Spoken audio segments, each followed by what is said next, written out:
Hello guys, my name is Micha and you are watching a quick video recap of our most recent blog tutorial in which we will show you how to make your synth sound more analog. Many modern electronic music genres incorporate analog sounds.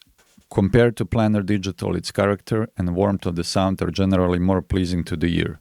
You'll hear it in lots of synth-pop from the 80s as well as present melodic house and techno.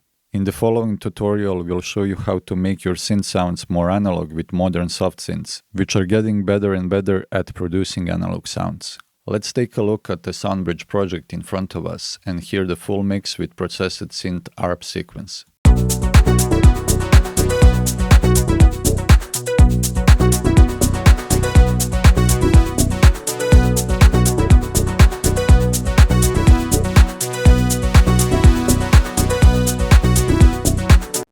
As you can see, we have used Serum by Xfer to create our sound.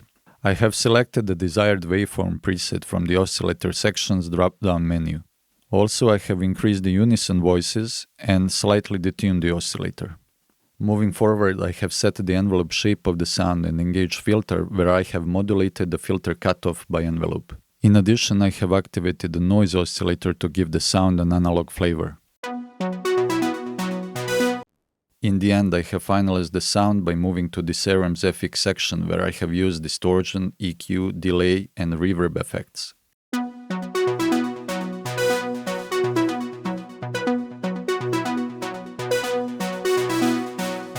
Once again, let's check our sound in the contents of the full mix.